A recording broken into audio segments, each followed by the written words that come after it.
Hi, my name's Aisha and welcome to my channel. In today's video, I'm going to be doing a couple of mirror hacks. They're not going to be the same ones that everyone's sort of currently doing at the minute. They're going to be something a bit different. One of them is basically like a trial run for a larger mirror that I have in my kitchen, because when I move, if I move to the place that I'm hoping to get, then I won't be able to put that mirror in my kitchen, so I'll have to find another place for it. And it's a bit boring. It's just a plain cheap IKEA mirror that I got for about like £9 or so, or I think it was even cheaper than that. So I want to figure out how to sort of do a little hack on it on a smaller size mirror so that I can do a bigger version of that later. So that's the plan. And then for the second one, I actually saw this mirror on Anthropologie, I think it was, and it was something like £79. I'll put the actual price in later. I'm hoping to hack it for a little bit less. So these are just a couple of other ideas to just throw into the mix of all of the other mirrors that are circulating around at the minute. So if you like them, you can try them out for yourselves. I'll go through the costs of all the products and what I bought with you now as sort of like a little unboxing for you.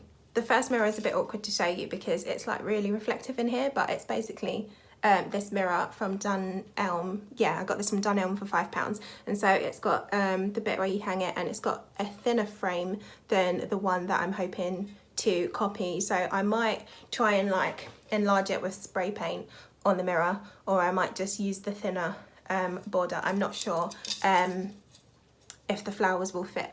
So I got these flowers to go with it. So this is a pansy garland, again from Dunelm, and this was £8. So the total cost of everything so far for the first mirror is £5 plus £8, £13, and there's quite a few flowers in here. I tried to match it as closely as possible to what I thought the flowers on the actual mirror that I'm trying to copy was like, but I couldn't find anything suitable, and a lot of their faux flowers didn't really have many leaves on them, so this has got quite a few leaves, so hopefully by the time I sort of cut it and arrange it, it will work, I'm hoping. The last thing that I'm using for this particular mirror is spray paint, so I got some gold spray paint. I think what I'm going to have to do is actually spray the whole thing gold, because this doesn't look... it's not too bad. It might work actually, that's not a bad match. This spray paint was from Hobbycraft and it was £7.50. I don't think that I'm gonna need all of this spray paint, so it was £7.50, but I think all in all this mirror should cost under £20 to DIY. I've got some epoxy resin glue already, which is like a 2-part glue that can go on metal, so and like other things, so I'll stick the flowers to the mirror with epoxy. Hopefully it works, we'll see. So the second mirror is basically the baby version of the one that I want to create on the mirror that I have in my kitchen, and I've got just a plain mirror from Sainsbury's. This was £8. There are similar sized mirrors at IKEA for a little bit less, but where I live I have to pay to go to IKEA because I have to cross the bridge, and so by the time I'm paying to go both ways across the bridge, I might as well just pay a couple of pounds more to get it in Sainsbury's or Argos, so that's what I did. So it comes with wall fixings, which hopefully will come in handy. Some instructions. Okay. And so again, I didn't think this whole unboxing mirror thing through, but this is basically the mirror. It's just a rectangular one, and it's quite a good size. So the last things that I need for the second DIY is just some bits of wood, strip wood from B&Q. So I've got 2 different sizes, and I don't have it clear in my head how I'm going to put this all together. I'm going to figure it out as I go, but hopefully I've got everything that I need to be able to do it.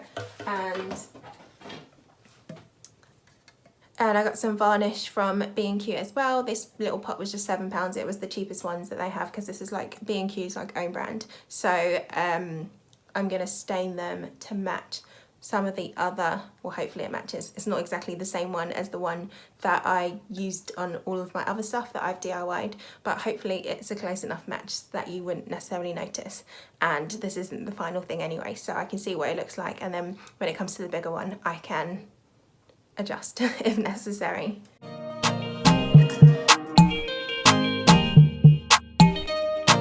So all I'm doing here is just cutting off the individual leaves and flowers so that I can arrange them how I want.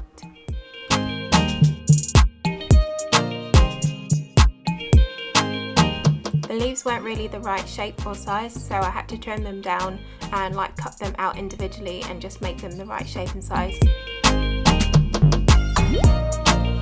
I then started laying out the pieces along the edges of the mirror so that I could see where they would fit best to match the original photo.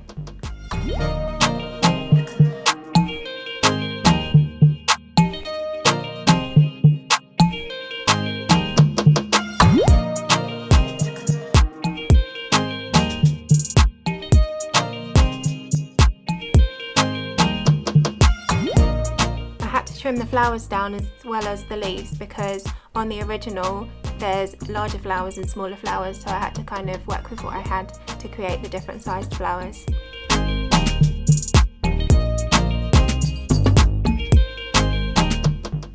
So at this point I'm just mixing the 2-part epoxy resin glue so that I could stick the flowers together before spray painting them, but the glue wasn't that strong of a hold, so I think super glue would have worked much better.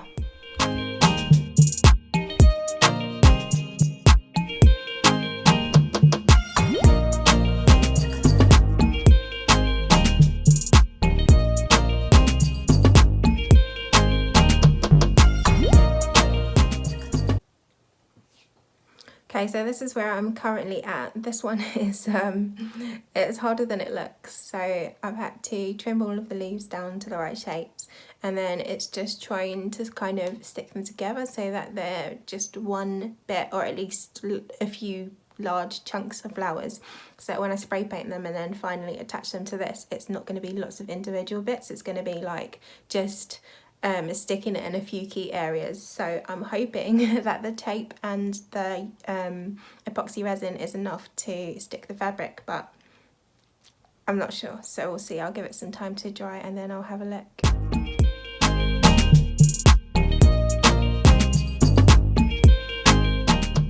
Okay, so I've spray painted the flowers now. I think I missed a few little bits here and there, but overall it's okay.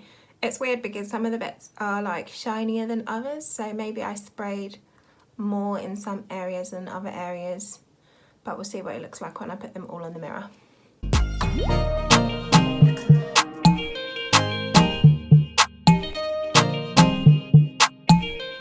Because the glue wasn't strong enough, when I spray painted them, they kind of fell apart, so there was lots of tiny pieces.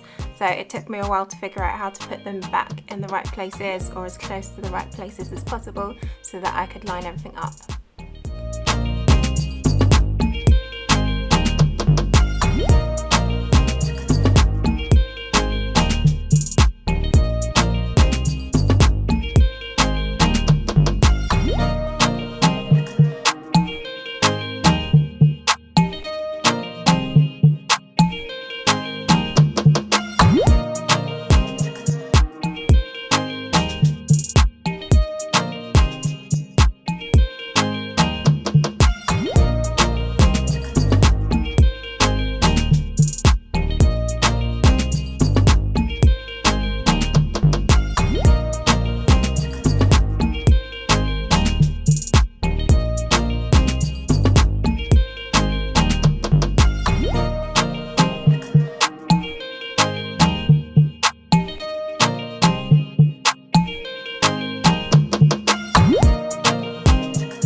make the frames, so the outside frame and the inside frame yesterday, and I used the corner clamps to glue them. So it's looking like this at the minute.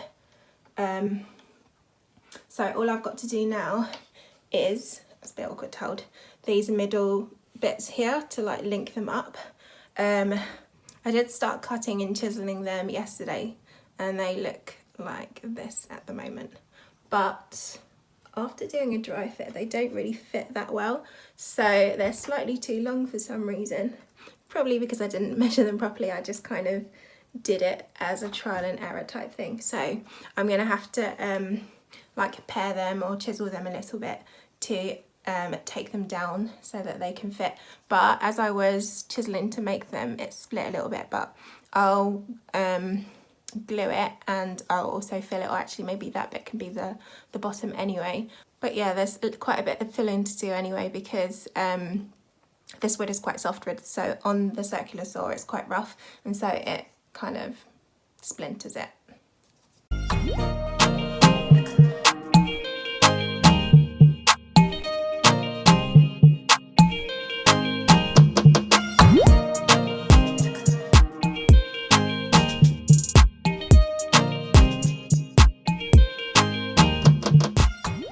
Okay, so I've done that bit and I've managed to get them to a point where they are fitting in. I'm going to need to fill them though with wood filler, which I'll do.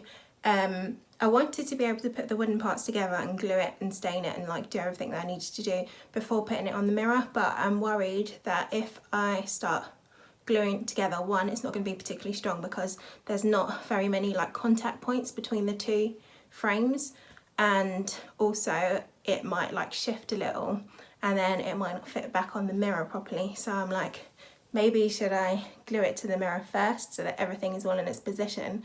But that means that I'm gonna have to fill it, sand it and stain it all while it's on the mirror. So I don't think that sounds like a sensible idea, so I could risk it, I guess.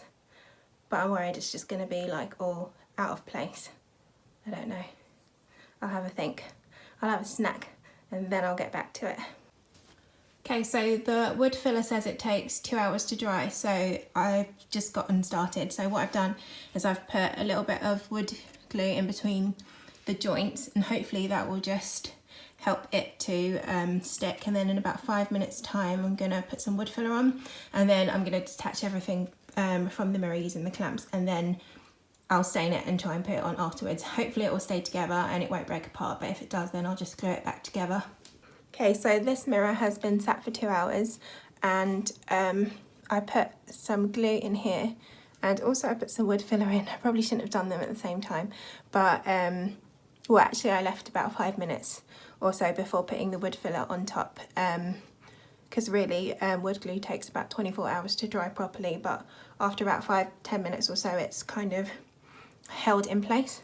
I held the frame in place with this masking tape, which actually helped to keep it stable while I put the wood glue on and the filler on. So hopefully when I sand this down it's going to stay together, and then hopefully once I stain it it's also going to stay together. And then I'm probably going to use the super glue because that worked quite well on the other mirror, so I'm going to put a little bit of super glue around, and then for the frame, the final frame around it, I'll just use wood glue. Okay, so this is basically the frame. I'm actually quite pleased with the fact that it's held together, so I'm going to be very gentle now and do the rest of it.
be honest, I didn't, I forgot that I was supposed to put the outside bit on it to kind of frame it up, so that bit's a little bit sloppy. And also I forgot that there were these bits on the back, and so when I went to line everything up, it's not quite in line because of these bits. If there were 4 of these things on the back, then it wouldn't have mattered because it would have been even, but this side doesn't have one, so when I put it on the floor to kind of line everything up, it was ever so slightly out of line in that corner, so that's a little bit annoying. You can see it's a bit deeper that side, but again, lessons learned, something to know to look out for next time. And but all in all, I'm actually really pleased with this.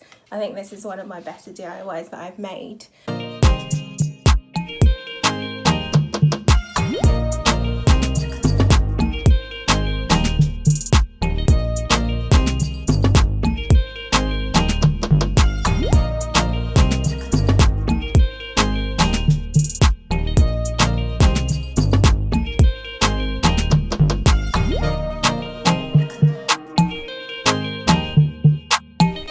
I hope you enjoyed those 2 mirror hacks. Like I said, they were very cheap to make, and they were quite labour intensive. That wasn't a quick DIY, either of them. I think the second one with the wood took longer than the first one, but they were both quite like not tricky to make, just long to make. And so you definitely would have to set aside at least 1 day for the other mirror and 2 days for the second mirror, because you have to wait for like things to dry and glue to set and things like that. So it's taken a couple of days to get it sorted, but I think it's worth it. And I'm happy that I did the second mirror, because like I said, that's the one that I'm trying to recreate on my large mirror in the kitchen, so I feel a bit more confident to actually try it like a larger version of that. So I'm happy with that. I know where my mistakes were and like how to maybe avoid them.